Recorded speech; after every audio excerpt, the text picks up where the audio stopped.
Hello, class, and welcome to week 7 of Human Sexuality Sci 515. We are 2 weeks out from the completion of this course. So there's a couple things I want to touch on you before I jump right into the lecture this week. So I did post information in the announcements about the surveys. So I will go ahead and forward you guys or email you guys that link again. So what I'm doing is I'm offering extra credit for a completed survey or completed eval and a screenshot of that eval. Sorry, I don't know what this is. But yeah, if you complete that, I will be giving extra credit, but it has to be a completed survey with a screenshot in order for you to receive the extra credit. But I did want to offer that to you guys because I know in the beginning of the course we had um, uh, some struggles with the quizzes and things like that. So I just want to offer you guys a little bit of relief in terms of extra credit. So let's go ahead and jump right into the lecture. I'm going to move this. I'm not sure why this is up. But so yeah, this week we have, of course, reading in the textbook. Your reading will be over the Bennett and Hall chapters 4 through 8. And this week is basically over, of course, sexual disorders and things like that. There's some interesting topics in this, so be prepared. As always with this course. So the topics will be, of course, orgasmic disorders in women, treatment of premature ejaculation, delayed ejaculation, genital pain in women and men, and lifelong vaginismus. So of course you'll also have a video to watch, and then you'll have this lecture video to watch. It'll be rather short, considering I'm not going over any of the PowerPoints or anything like that. But you'll also have a video on sex, love, and other relationships. And I'll go ahead and press play to see how long it is, just so you guys have a little idea. It's about almost an hour. So make time in your schedules for that. And also, as a reminder, remember to watch these lecture videos. I know a few of you had a few questions about last week's presentation. And a lot of that information I reviewed in the lecture video.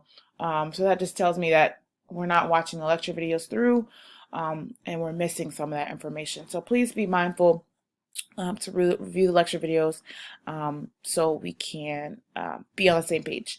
So next you'll have, of course, the video, and you'll have the discussion board posts.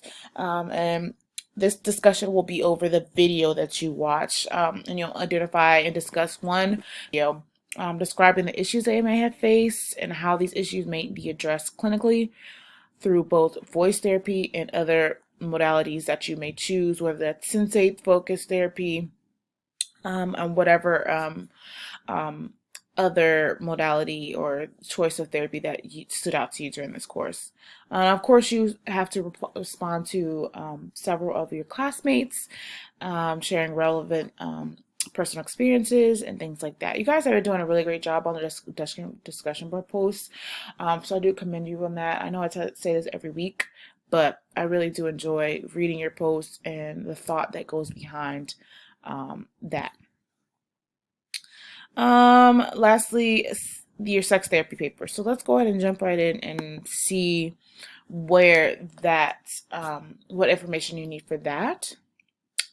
If it will open. So let's jump right in.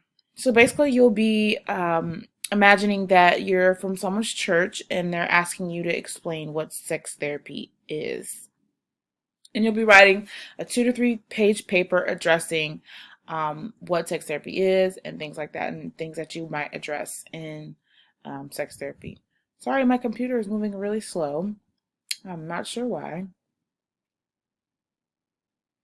So let's go ahead and wait for it to open. I'm going to go ahead and pause this until it opens, and I'll be right back. Sorry, there was another issue, so I don't know exactly where it stopped, but I'm going to approach it again. So write a 2 to 3 page paper addressing number 1, how would you explain the need for sex therapy? Of course, to someone in your church. So being mindful of that. How would you describe what it entails? And how could you integrate a faith component into this explanation? And lastly, be sure to integrate information from your reading this week, as well as two outside sources, whether that's journal articles on your specific topic, and demonstrating that you are, of course, translating professional literature for the use of a church audience. So that is articulating what your articles are saying in a understanding manner for clients that may not be in a clinical setting. So I'm gonna go ahead and open the rubric, and this is what you guys should use in order to receive full credit for any assignment. As long as you follow this rubric, you will have a great score on this paper. So the first is 33 points are related to the paper clearly describes the purpose of sex therapy and how it can be helpful. It also mentions two examples of what that entails. 34 points is related to the faith integration portion, considering you are at a church and you're being asked by a churchgoer about what sex therapy is. That is why that component is higher in points. The paper incorporates a faith integration piece, making the description of sex therapy relevant for a Christian audience. It includes at least two specific scriptures or theological ideas in order to receive full credit for that portion. And lastly, organization and formatting. And I know I talked about this before. That's including having your APA formats, your subheaders, so your paper is running smoothly, great transitions from your introduction to your different subheaders. I think one of the things I noticed was people, whenever you're writing a paper, whenever you write your introduction, make sure you're saying, in this paper, we will discuss premature ejaculation and what that may look like, what it entails, things like that, treatment methods, or whatever it may be, and then transition that into your first paragraph after your introduction. And that just helps with the flow. And the same thing with your subheader sections. Say you're discussing your lay audience in a faith integration. You'll have your information in that section, but also making a smooth transition from each subheader to the next section of your paper can help with having a well organized and well written paper.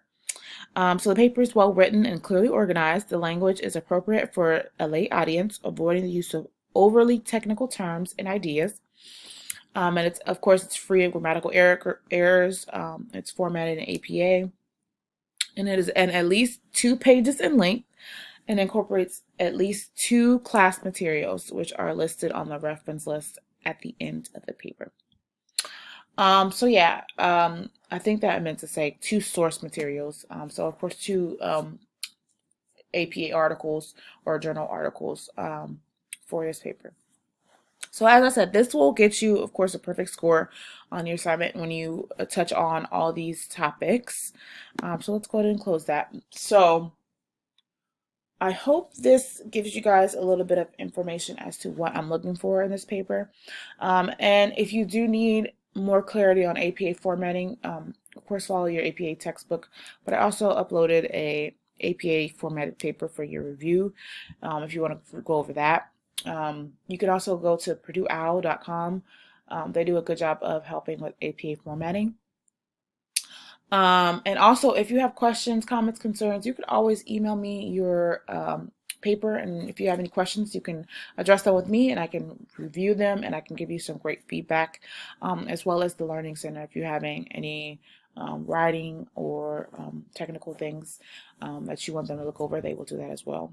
But I also recommend using Grammarly for searching for any plagiarism, searching for grammar and things like that before you submit. That is also a great tool to use for your papers and assignments. So with that being said, I believe that's all I'm going to discuss for this week.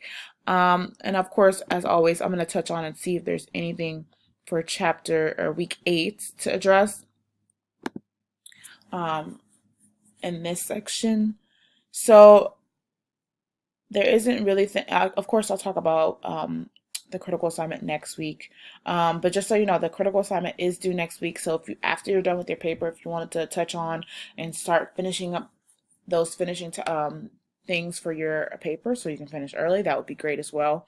But as I mentioned, I'll mention all this stuff in the next assignment or the next lecture video for your critical assignment. So I think that wraps up this week's lecture, and I hope you guys had a great week, and feel free to reach out to me for any email or questions, comments, concerns. I also look forward to getting those extra credit emails, as well as reviewing your and completing grading on your presentations that were due in week 6. So as mentioned, have a great week and reach out to me if you have any questions. Bye.